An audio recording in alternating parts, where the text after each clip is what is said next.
Paus kepada G7, AI tidak objektif dan tidak netral. Dalam pidatonya di KTT G7, Paus Fransiskus membahas ancaman dan potensi kecerdasan buatan, kondisi teknomanusia, pengambilan keputusan yang dilakukan manusia versus algoritmik, esai yang ditulis oleh AI, dan perlunya kolaborasi politik dalam bidang teknologi. Pada Jumat sore, Paus Fransiskus berpidato di pertemuan puncak para pemimpin G7 di Puglia, Italia. Dia adalah paus pertama yang berpidato di forum yang mempertemukan para pemimpin Amerika, Inggris, Italia, Prancis, Kanada, Jerman, dan Jepang.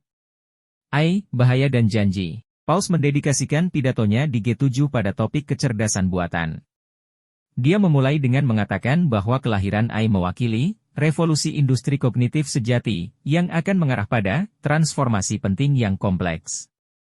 Transformasi ini, kata Paus, mempunyai potensi positif, misalnya, demokratisasi akses terhadap pengetahuan, kemajuan eksponensial penelitian ilmiah, dan pengurangan pekerjaan yang menuntut dan sulit, dan negatif, misalnya, ketidakadilan yang lebih besar antara negara-negara maju dan berkembang atau antara kelas sosial yang dominan dan tertindas. Kondisi teknomanusia. Dengan menyatakan bahwa AI adalah, di atas segalanya sebuah alat, Paus Fransiskus berbicara tentang apa yang disebutnya sebagai kondisi teknomanusia. Ia menjelaskan, maksudnya adalah hubungan manusia dengan lingkungan selalu dimediasi oleh alat-alat yang mereka hasilkan. Beberapa orang, kata Paus Fransiskus, melihat hal ini sebagai kelemahan atau kekurangan, namun, menurutnya, hal tersebut justru merupakan sesuatu yang positif.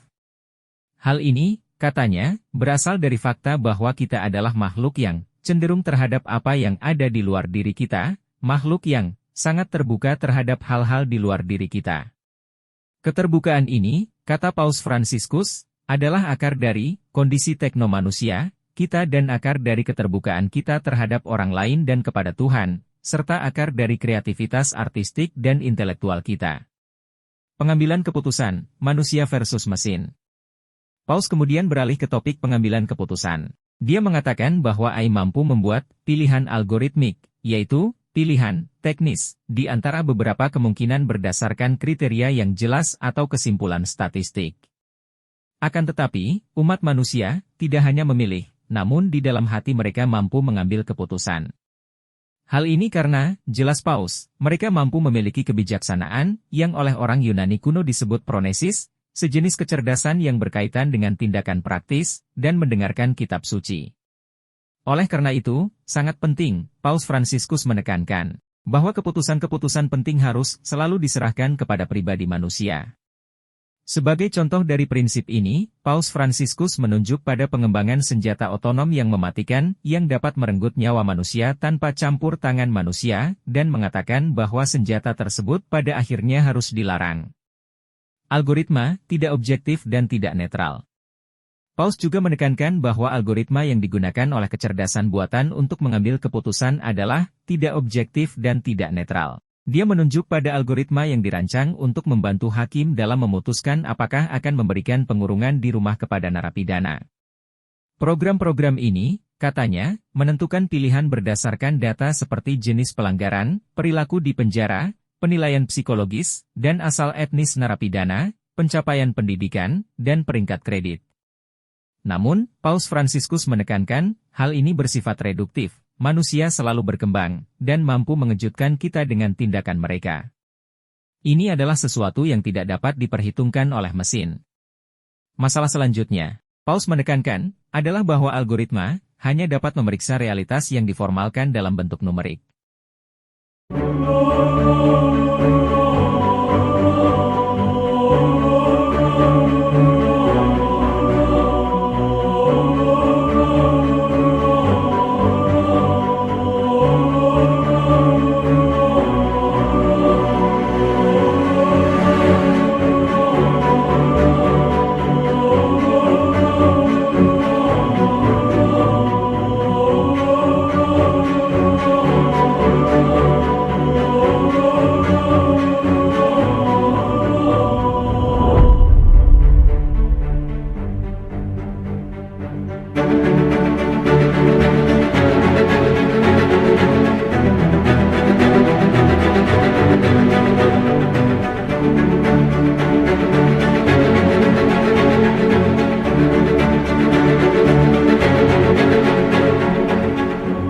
Fransiskus juga melanjutkan pidatonya mengenai esai yang dihasilkan AI. Paus kemudian mempertimbangkan fakta bahwa banyak siswa semakin mengandalkan AI untuk membantu mereka dalam studi mereka, dan khususnya, dalam menulis esai. Sangat mudah untuk melupakan, kata Paus Fransiskus, bahwa, tepatnya, apa yang disebut kecerdasan buatan generatif sebenarnya tidak generatif, ia tidak mengembangkan analisis atau konsep baru, melainkan, mengulangi apa yang ditemukannya, memberikannya bentuk yang menarik.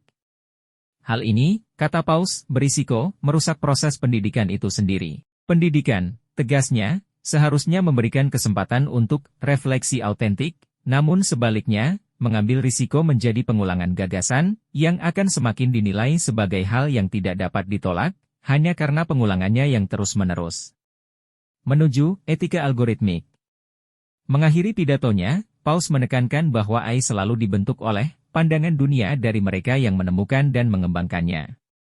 Kekhawatiran khusus dalam hal ini, katanya, adalah bahwa saat ini, semakin sulit untuk menemukan kesepakatan mengenai isu-isu utama yang berkaitan dengan kehidupan sosial, semakin sedikit konsensus, yaitu mengenai filosofi yang seharusnya membentuk kecerdasan buatan. Oleh karena itu, yang perlu dilakukan, kata Paus Fransiskus, adalah pengembangan etika algoritmik, serangkaian prinsip, global dan pluralistik, yang mampu mendapat dukungan dari budaya, agama, organisasi internasional, dan perusahaan besar. Jika kita kesulitan untuk mendefinisikan satu set nilai-nilai global, kata Paus Fransiskus, setidaknya kita dapat menemukan prinsip-prinsip bersama yang dapat digunakan untuk mengatasi dan menyelesaikan dilema atau konflik mengenai cara hidup. Politik yang diperlukan. Menghadapi tantangan ini, Paus mengatakan, tindakan politik sangat dibutuhkan. Hanya politik yang sehat, yang melibatkan sektor dan keterampilan yang paling beragam, tegas Paus, yang mampu menghadapi tantangan dan janji-janji kecerdasan buatan.